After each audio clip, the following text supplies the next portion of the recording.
بسم اللہ الرحمن الرحیم۔ اللہ تبارک و تعالیٰ کے پاکیزہ نام سے آغاز کرتے ہیں جو بہت مہربان اور نہایت رحم والا ہے۔ خواتین حضرات، جیسے کہ آپ کو معلوم ہے کہ احادیث کریمہ بخاری شریف کی احادیث کریمہ کے درس پر مشتمل یہ پروگرام آپ کی خدمت میں ابھی آغاز کیا گیا ہے، اس کو سٹارٹ کیا گیا ہے، اب اس کی ابتدا ہے۔ پہلے ہم نے کچھ پروگرام امام بخاری رحمۃ اللہ علیہ کے بارے میں عرض کیے تھے، آپ کی سوانح حیات، آپ کی سیرت پاک کے کچھ گوشوں پر مختصر سا ہم نے کلام کیا تھا، اور اس کے بعد میں نے عرض کیا تھا کہ ہم بخاری کے بارے میں آپ کو عرض کریں گے کہ صحیح بخاری اس کو کیوں جمع کیا گیا، اس کا نام اگر صحیح جامع صحیح بخاری ہے تو جامع کا مطلب ہے، صحیح کا مطلب کیا ہے، اور امام بخاری رحمۃ اللہ علیہ نے اس کتاب کو جمع کرنے میں کس قدر اہتمام سے کام لیا۔ تو پچھلے پروگرام میں وجہ تالیف آپ کی خدمت میں اور وجہ تسمیہ دونوں عرض کر چکا ہوں۔ وجہ تالیف کا مطلب اس کتاب کو کیوں جمع کیا گیا، اور تسمیہ معنی نام رکھنا ہوتا ہے، تو وجہ تسمیہ بیان کی گئی کہ اس کتاب کا نام جامع صحیح بخاری کیوں رکھا گیا، تو وہ بھی ہم نے آپ کی خدمت میں عرض کیا۔ اور اب ہم یہ بتا رہے تھے کہ امام بخاری رحمۃ اللہ علیہ نے بخاری شریف کو جمع کرنے میں کس قدر احتیاط اور ادب کا معاملہ کیا ہے۔ چنانچہ جیسے میں نے آپ کو بتایا تھا کہ 6 لاکھ حدیثوں میں سے امام بخاری رحمۃ اللہ علیہ نے بخاری شریف کی احادیث کو جمع کیا ہے، اور آپ جب بھی حدیث لکھنے کا ارادہ فرماتے، پہلے آپ غسل فرماتے تھے، پھر 2 رکعت نفل پڑھتے تھے، اور اس کے بعد پھر استخارہ فرماتے، گویا کہ نبی کریم صلی اللہ علیہ وسلم کی طرف رجوع کرتے اور آپ سے اشارہ پاتے کہ یہ حدیث درست ہے تو میں لکھوں، اگر یہ صحیح نہیں ہے تو اس کو ترک کر دیا جائے، یہ بزرگوں نے لکھا ہے۔ اور آپ خود فرماتے ہیں کہ میں نے 16 سال کی مدت میں بخاری شریف کو جمع کیا ہے۔ یہ مزید علماء کرام نے شاید فرمایا کہ امام بخاری نے اپنی صحیح کا مسودہ مکہ، بصرہ اور بخارا میں تیار کیا، مختلف جگہ پہ آپ نے اس کو لکھا، اور اس کی تبجید مسجد حرام میں کی۔ تبیید کا مطلب کہ جب مکمل ہو جاتا ہے پھر ایک دفعہ دوبارہ پڑھتے ہیں، پھر کچھ کمی کچھ اس میں ایڈنگ وغیرہ کی جاتی ہے، تبیید ہو جاتی ہے۔ اور مدینہ منورہ میں روضہ شریف کے پہلو میں بیٹھ کر تراجم ابواب لکھے، آپ نے احادیث کے عنوانات باقاعدہ قائم کیے، تو مسجد نبوی کے پاس بیٹھ کر آپ نے کام کیا۔ امام بخاری کے شاگرد محمد بن ابی حاتم وراق کہتے ہیں کہ میں نے امام بخاری رحمۃ اللہ علیہ سے پوچھا کہ کیا آپ کو وہ تمام احادیث یاد ہیں جو آپ نے اپنی اس کتاب میں درج فرمائی ہیں؟ امام بخاری رحمۃ اللہ علیہ نے فرمایا کہ جامع صحیح کی کوئی حدیث مجھ سے مخفی نہیں ہے، کیونکہ میں نے اس کتاب کو 3 بار لکھا ہے۔ ہم نے آپ کو پچھلے پروگرامز میں عرض کیا تھا کہ امام بخاری رحمۃ اللہ علیہ کا حافظہ تو اتنا زبردست تھا کہ جب ایک مرتبہ کوئی حدیث سن لیا کرتے تھے تو آپ کو یاد ہو جاتی تھی، اور یہ بھی بتایا تھا کہ 1000 شیوخ سے آپ نے حدیثیں سنی، اور ہر شیخ سے کم و بیش 10,000 حدیثیں آپ نے سنی ہیں، اور وہ سب کے سب آپ کو متنن اور سندن دونوں طرح یاد تھیں، یعنی خود جو حدیث کا متن ہوتا ہے، حدیث ہوتی ہے، وہ بھی یاد، اور جو اس کے بیان کرنے والے راوی ہیں وہ سب بھی آپ کو یاد۔ تو پھر یہ اس میں جتنی حدیثیں جمع ہیں جو 6 لاکھ میں سے منتخب کی گئیں وہ کیوں نہیں آپ کو یاد ہوں گی، اور یہ بھی میں نے آپ کو پہلے بتا چکا ہوں، ابھی آگے انشاءاللہ عرض کریں گے کہ بخاری شریف کی روایات بعض اوقات متکرر ذکر کی جاتی ہیں۔ ایسا نہیں ہے کہ امام بخاری رحمۃ اللہ علیہ اگر ایک مرتبہ ایک حدیث کو لے آئے تو دوبارہ کہیں ذکر نہیں کریں گے، بلکہ اگر حدیث کے اندر مختلف موضوعات ذکر کیے گئے ہیں تو آپ ان مختلف موضوعات کی رعایت کرتے ہوئے اس حدیث کو کبھی ایک موضوع کے تحت لائیں گے، پھر جب اس حدیث میں بیان کردہ کوئی اور موضوع کے تحت حدیثیں لا رہے ہوں گے اس کو وہاں پہ بھی ذکر کر دیں گے۔ اس اعتبار سے تکرار بہت زیادہ ہے صحیح بخاری کے اندر، جس کو انشاءاللہ ہم بیان کریں گے۔ امام بخاری اسی طرح اشیعۃ اللمعات میں شیخ عبداللہ محدث دہلوی رحمۃ اللہ علیہ، یہ مشکات کی شرح ہے اشیعۃ اللمعات، اس میں شیخ عبداللہ محدث دہلوی رحمۃ اللہ علیہ جو بہت بڑے اللہ کے ولی گزرے ہیں اور بہت زبردست محدث بھی تھے، اور بر صغیر پاک و ہند میں کہتے ہیں کہ حدیث کی خدمت کی ابتدا آپ ہی سے ہوئی تھی،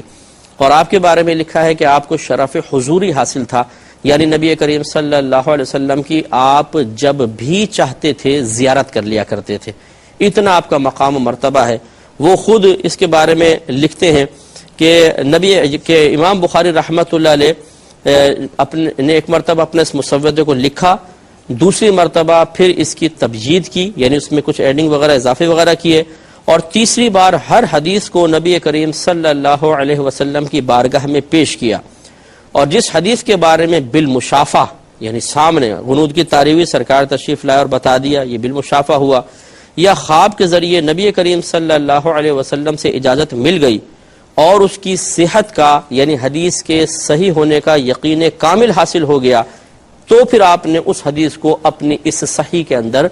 درج کیا۔ تو اس سے آپ اندازہ کر لیجئے کہ صحیح بخاری کے اندر جو حدیثیں ہیں وہ کس قدر مستند ہیں، اور اللہ تبارک و تعالی نے آپ کو جو توفیق عطا فرمائی وہ امت پر کتنا بڑا احسان ہے کہ اتنا عظیم ذخیرہ یہاں ہمیں اکٹھا کر کے دے دیا۔ اور اس کتاب کی مقبولیت بہت ہی زیادہ رہی کہ بلا مبالغہ اکثر جو جمہور علماء اسلام ہیں، صرف بعض علماء کے جنہوں نے صحیح مسلم کو یہ کہا ہے کہ قرآن کے بعد وہ سب سے بہترین کتاب ہے، ورنہ اکثریت علماء کی اس پر متفق ہے کہ قرآن عظیم کے بعد سب سے صحیح ترین کتاب بخاری ہے، یعنی یہ صحیح بخاری ہے، اور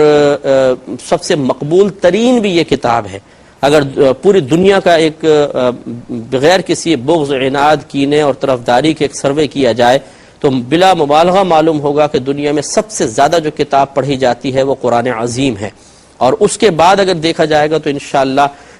صحیح بخاری جو ہے بہت کثرت کے ساتھ پڑھی جاتی ہے کہ ہر دینی طالب علم بخاری ضرور پڑھتا ہے، کیونکہ یہ آخری سال میں پڑھائی جاتی ہے بخاری اس جب دورہ حدیث ہوتا ہے، اور اس کے علاوہ بھی لوگ ہزار لاکھوں کی تعداد میں بلکہ کہیے کہ لوگ اس سے اکتساب فیض کر رہے ہیں۔ اور اس کتاب کی بہت زیادہ شروحات لکھی گئی ہیں، اور بزرگان دین پر اس طرح کے معاملات کا انکشاف ہوا ہے کہ یہ کتاب نبی کریم صلی اللہ علیہ وسلم کی بارگاہ میں بھی بڑی مقبول ہے۔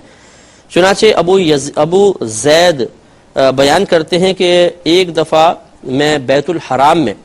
رکن اور مقام ابراہیم کے درمیان سویا ہوا تھا، میں نے خواب میں نبی کریم صلی اللہ علیہ وسلم کی زیارت کی تو آپ نے فرمایا کہ اے ابو زید، تم کب تک شافعی کی کتابیں پڑھتے رہو گے، میری کتاب کیوں نہیں پڑھتے؟ تو میں نے عرض کیا رسول اللہ صلی اللہ علیہ وسلم آپ کی کتاب کون سی ہے؟ تو سرکار نے ارشاد فرمایا کہ محمد بن اسماعیل کی جامع صحیح بخاری، یعنی گویا کہ نبی کریم صلی اللہ علیہ وسلم نے اس بخاری کو اپنی کتاب قرار دیا ہے۔ اور بزرگان دین نے لکھا ہے کہ جس گھر میں صحیح بخاری ہو، قرآن ہو ایک تو صحیح بخاری، اس میں بہت زیادہ اللہ تبارک و تعالی کے رحمتوں کو نزول ہوتا ہے۔ لہٰذا آپ خود سوچئے کہ اس کتاب کو چھونا، اس کتاب کو اپنے گھر میں رکھنا، میرا اس کو بیان کرنا اور آپ کا وقت نکال کر اس کو سننا کس قدر سعادت کی بات ہے۔ اور انشاءاللہ جب ہم نبی کریم صلی اللہ علیہ وسلم کی کتاب کو پڑھیں گے اور سنیں گے تو ضرور اس کی برکات سے فیضیاب ہو کر اللہ تعالیٰ کی بارگاہ میں مقام پائیں گے۔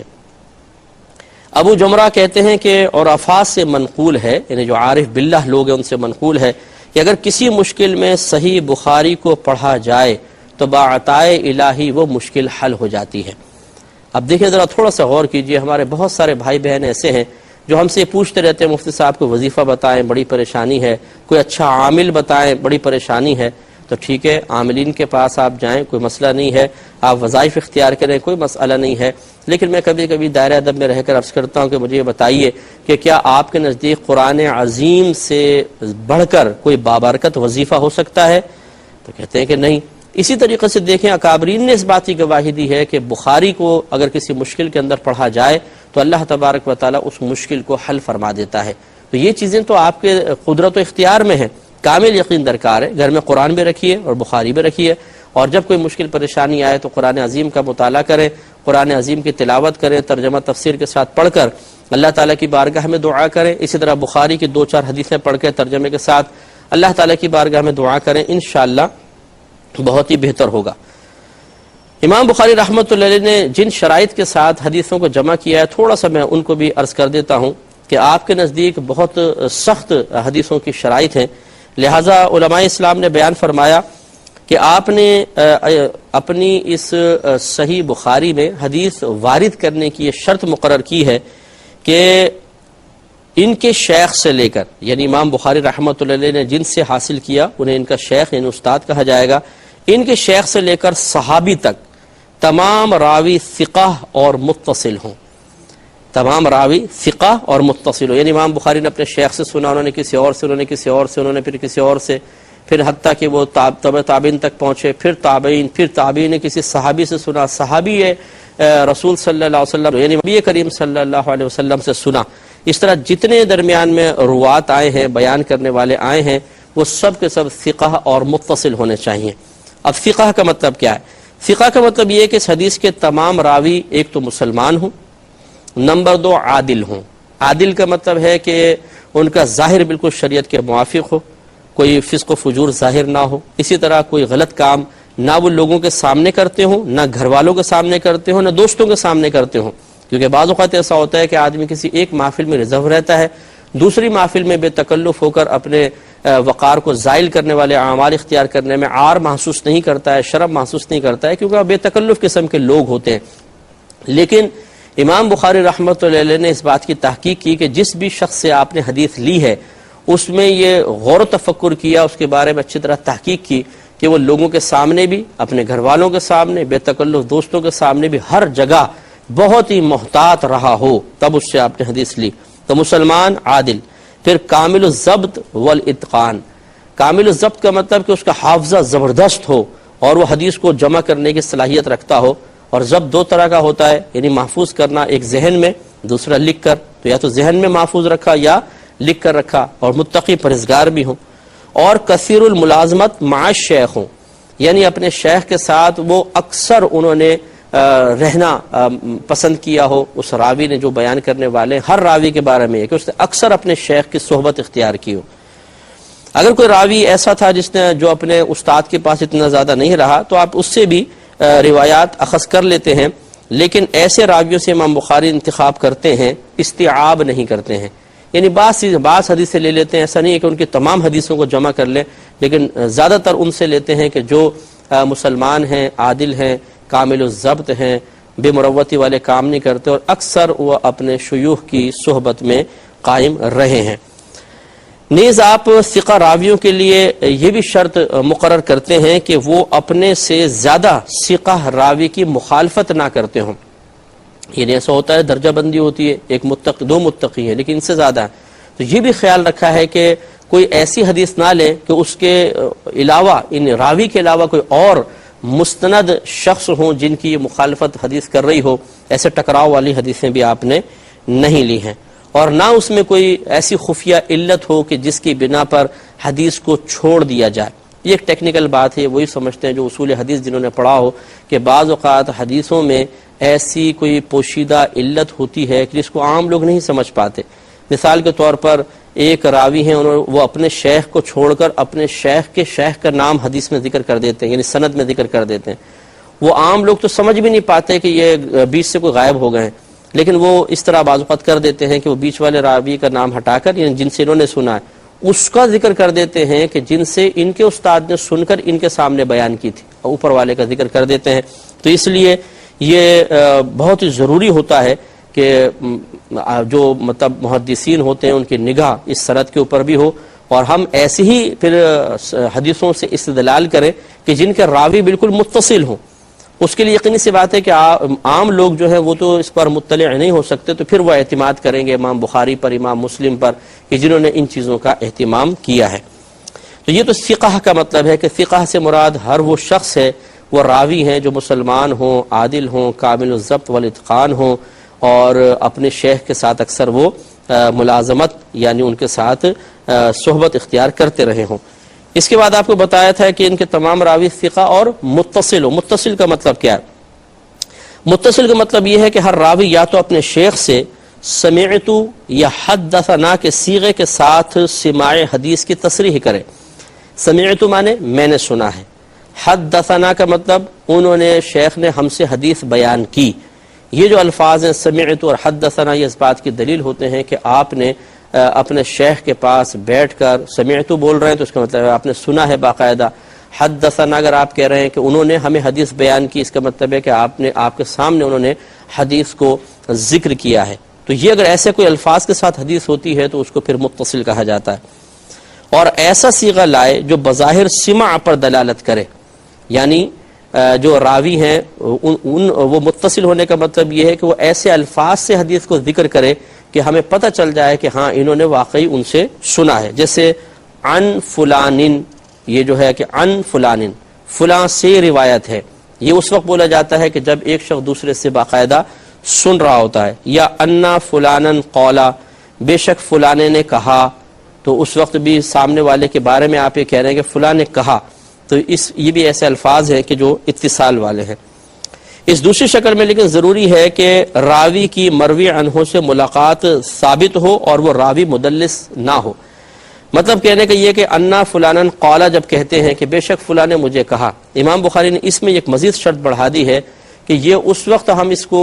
اس قول کو قبول کرتے ہوئے حدیث کو متصل مانیں گے کہ جب اس روایت کرنے والے اور جس شیخ کا یہ ذکر کر رہے ہیں کہ فلاں نے کہا، اس شیخ سے ان کی ملاقات باقاعدہ ثابت ہو. ایک دیکھیں ہوتا ہے کہ کوئی شخص یہ کہے کہ جی میں فلاں کے زمانے میں تھا، لیکن ضروری تو نہیں کہ اگر فلاں کے زمانے میں تھے تو فلاں سے ملاقات بھی ہوئی ہو.